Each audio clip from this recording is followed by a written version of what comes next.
قال الله تعالى في كتابه الكريم أعوذ بالله من الشيطان الرجيم بسم الله الرحمن الرحيم وَإِذْ يَمْكُرُ بِكَ الَّذ۪ينَ كَفَرُوا لِيُثْبِتُوكَ أَوْ يَقْتُلُوكَ أَوْ يُخْرِجُوكَ وَيَمْكُرُونَ وَيَمْكُرُ اللّٰهُ وَاللّٰهُ خَيْرُ الْمَاكِرِينَ Sadakallahul azim. Değerli kardeşlerim, Resul-i Ekrem aleyhissalatu vesselam hicret yolunda olduğu zaman, hicret yoluna çıktığı bir dönemde Yüce Rabbimiz kendisine bu ayeti kerimeyi nazil ediyor. Ey Muhammed diyor, sana verdiğim nimetlerden bir tanesi de müşrikler ve kafirler senin hakkında karar vermek için toplanmışlardı. Onlardan bazıları diyordu ki kendisinin elini ve ayağını bağlayalım, kendisini zindana atalım, ölene kadar kendisi zindanda kalsın, o şekil kendisinden kurtulalım diyorlardı. Bir kısmı diyor ki kendisini sürgün edelim, kendisinden o şekil kurtulalım. Birileri de diyordu ki kendisini öldürelim, o şekil kendisinden kurtulalım. Ama Yüce Rabbimiz şöyle buyuruyor. وَيَمْكُرُونَ وَيَمْكُرُ اللّٰهِ Onlar hile yapıyorlardı, oyunlar yapıyorlardı. Allah onların hilelerini başlarına geçirdi diyor. Vallahu hayrul makirin.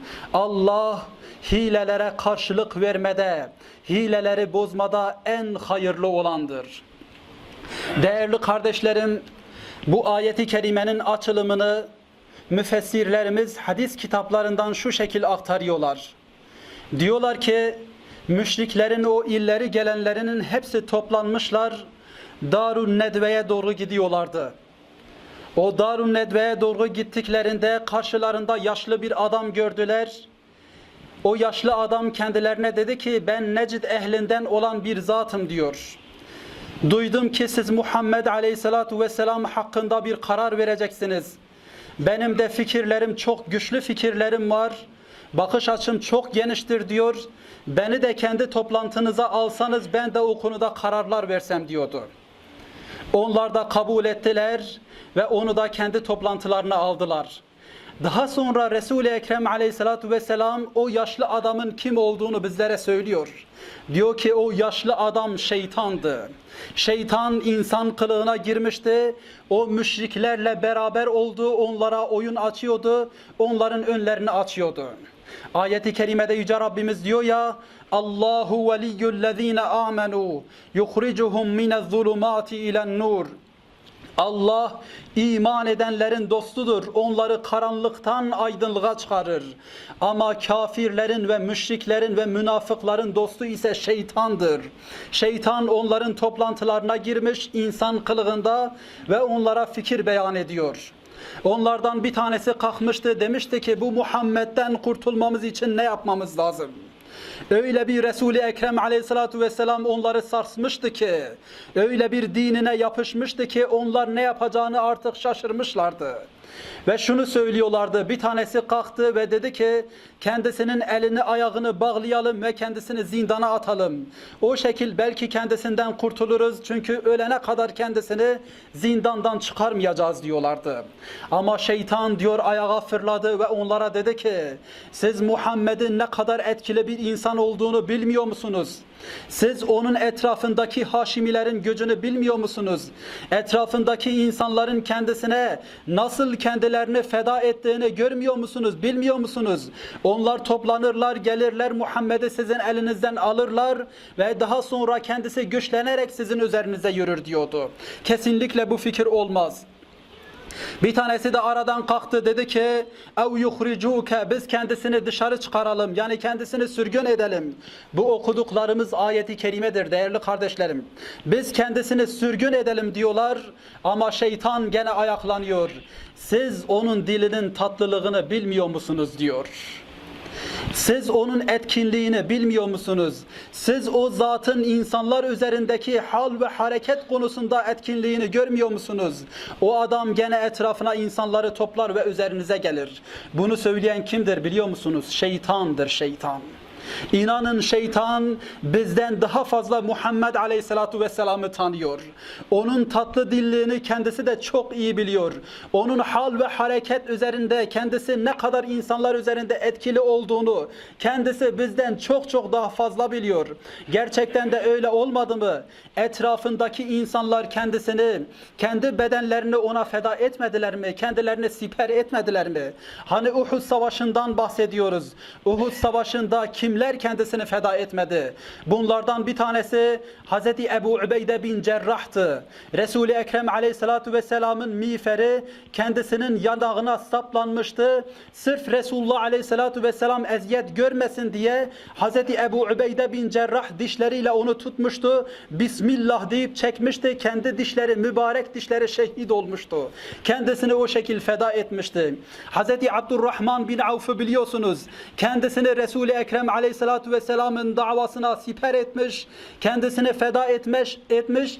Kendisi ayağını orada feda etmişti. Ayağını Uhud Savaşı'nda feda etmişti. Hazreti Talha bin Ubeydullah'ı biliyorsunuz. Resul-i Ekrem Aleyhisselatü Vesselam'ın üzerine çullanmıştı. Kendisi kendini siper etmişti. Bütün gelen oklar kendisine isabet ediyordu. En son ne yaptı biliyor musunuz? Resul-i Ekrem Aleyhisselatü Vesselam gelen bir ok vardı. Kendisi Resulullah'a isabet etmesin diye, yani o ok kendisine isabet etmesin diye mübarek elini onun önüne koydu ve şehadet parmağının dışında bütün parmaklarını kaybetti. Ve en son Resul-i Ekrem Aleyhisselatü Vesselam bir kayalığa çıkacaktı. Orada insanları toplayıp tekrar müşriklerin üzerine yürüyecekti. Hazreti Talha bin Ubeydullah kendisini feda etmiş ya, kolunu kaybetmiş, onunla da yetinmiyor. Gidiyor Resul-i Ekrem Aleyhisselatü Vesselam kayanın üstüne çıkacak. Oraya çıkamıyor diye geliyor, önünde çömeliyor. Ya Resulallah bana bin ve o şekil çık dağın üstüne, o kayanın üstüne. Ve Resulullah Aleyhisselatü Vesselam kendi mübarek ayağıyla kendisinin sırtına basıyor ve kayaya çıkıyor. Kayaya çıktığı zaman ne diyor biliyor musunuz? Vacebetil cenneh diyordu. Cennet sana müjdeler olsun ve cennet sana vacip oldu diyordu. Hazreti Talha bin Ubeydullah da kendisini o şekil feda etmişti. Değerli kardeşlerim, en meşhurlarından Hazreti Mus'ab bin Umeyr, kendisi şehit olmuş ve Resul-i Ekrem Aleyhisselatü Vesselam kendisinin başında duruyor. Ve Resulullah bakıyor ki kendisinin yüzü gözü topraktan görülmüyor. Ve kendisi etrafındaki insanlara şunu söylüyor. Mus'ab bin Umeyr'in niye bu hala geldiğini biliyor musunuz diyor. Mus'ab bin Umeyr niye kendini bu hala getirmiş? Vallahi diyordu ki o kendisi sancağı eline aldı. Çünkü Cibril-i Emin geliyordu. Resulullah Aleyhisselatü Vesselam'a durumu bildiriyor. Resulullah da onlara haber veriyordu. Sancağı sağ eline aldı, sağ elini kaybetti. Solunu aldı, onu da kaybetti. Kendisi göğsüyle sancağı tutmaya çalıştı. O şekil şehit oldu. İbn-i Kami'a adında bir müşrik var. O müşrik Resul-i Ekrem Aleyhisselatü Vesselam'la Hz. Mus'ab'ı birbirine karıştırmış ve demiş ki bu Muhammed'dir. Çünkü Resul-i Ekrem Aleyhisselatü Vesselam kendisinin abasını da kendisine hediye olarak vermişti. Ve yüzü de kapalıydı. Şekil şimal olarak da Resulullah'a çok benziyordu. Boynuna vurduğu zaman ben Muhammed'i öldürdüm diye bağırdığında Hz. Mus'ab bin Umeyr ne yapmış biliyor musunuz? Yüzünü toprağa sürmüş, toprağa. Son anında bile Resulullah Aleyhisselatü Vesselam'ı düşünmüş. Niye biliyor musunuz? Diyor ki beni Resulullah'la karıştırsınlar ve Resulullah'ın ardına düşüp onu şehit etmesinler diye. Çünkü kendileri kendi yanlarında diyorlardı ki eğer biz ölürsek İslam'a bir zarar gelmez. Eğer Muhammed Mustafa Allah muhafaza şehit edilirse inan dini kaybederiz diyorlardı. Değerli kardeşlerim, dedik ya şeytan inanın bizden daha fazla Resulullah Aleyhisselatü Vesselam'ı tanımış ve diyor ki onun tatlı dilliğini bilmiyor musunuz? Onun insanlar üzerindeki etkisini bilmiyor musunuz? Ve en son Ebu Cehil kalkmıştı ve demişti ki biz kendisini öldürelim, o şekil ancak kendisinden kurtuluruz. Ve öyle bir fikir beyan ediyor ki bu Haşimilerle baş etmemiz için bütün Kureyş kabilesinden her aşiretten bir adamı, bir yiğidimizi kendimizi ön plana alalım. Onun eline kılıcı verelim ve onların hepsi Resulullah Aleyhisselatü Vesselam'ın etrafını kuşatsınlar. Her birisi bir seferden vurduğu zaman Haşimiler bizim hepimizi kendilerine karşı olarak alamazlar, bizimle mücadele edemezler.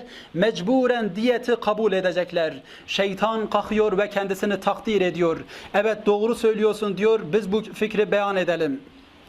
Ve gidiyorlardı, gençlerinden yiğitleri Resulullah Aleyhisselatü Vesselam'ın evinin etrafını kuşatıyorlardı. O esnada Hazreti Fatıma içeri giriyor ve ağlayarak Resulullah Aleyhisselatü Vesselam'a diyor ki ya Resulallah diyor, babacığım diyor, vallahi bunlar toplanmışlar, senin hakkında karar verdiler, seni öldürecekler. Resulullah Aleyhisselatü Vesselam diyor ki kızım la tahzen innallaha ma'ana diyordu, üzülme, Allah bizimle beraberdir. Eğer Allah bizimle beraber olsa hiç kimse bizimle baş edemez. Bana diyor bir abdest suyunu getir. Abdest suyunu getiriyor, kendisi abdestini alıyor ve dışarı çıktığı zaman Yasin vel Kur'anil Hakim inneke leminel murselin 9 tane ayeti kerimesini okuyor. En sonda da şu ayeti okuyor. وَجَعَلْنَا مِنْ بَيْنِ اَيْدِيهِمْ سَدًّا وَمِنْ خَلْفِهِمْ سَدًّا فَاَخْشَيْنَاهُمْ فَهُمْ لَا يُبْصِرُونَ. Biz onların önlerine ve arkalarına sed koyduk. Onların gözleri kör oldu ve seni göremediler ya Muhammed. Aleyhissalatu vesselam toprağı almıştı. Şahetil vucuh diyordu. Yüzlerine fırlatmıştı. Yüzünüz kör olsun, gözleriniz kör olsun diyordu. Ve hiçbirisi göremedi. Allah Resulü oradan çıkıp ta ki hicretini tamamladı. Hicreti tamamladı diyoruz ama hicret öyle basit bir şey değil. 14 gün boyunca Resulullah Aleyhisselatü Vesselam yola revan olmuş. 3 gün boyunca kendisi Sevr mağarasında gizlenmiş. Değerli kardeşlerim, bir de hicretin şu anlamı var. Bir insan bu zamanda da gerçek hicrete ulaşabilmesi için eğer mekanı kötüyse o mekanını değiştirmesi lazım. Kişi kendisi berbat olan yerlerde oturup halde hicretten bahsedemez. Hicret demek insanı kötülüğe götüren mekanları terk etmesi demek. İnsanın ikinci bir şeyi de çevresini değiştirecek, çevresini. Bir insan etrafındaki kötü insanları ıslah edemiyorsa, onlardan vazgeçemezse kesinlikle hicret edemez. Bir üçüncüsü de kişi hicret etmek istiyorsa günahlarından hicret etsin. Allah'a yönelip yakarsın ve kendisinin kurtulması için Allah'a dua etsin. Ela inne ahsenel kelam ve eblagan nizam kelamullahil melikil azizil allam. كما قال الله تبارك وتعالى في الكلام وإذا قرئ القرآن فاستمعوا له وأنصتوا لعلكم ترحمون أعوذ بالله من الشيطان الرجيم بسم الله الرحمن الرحيم إن الدين عند الله الإسلام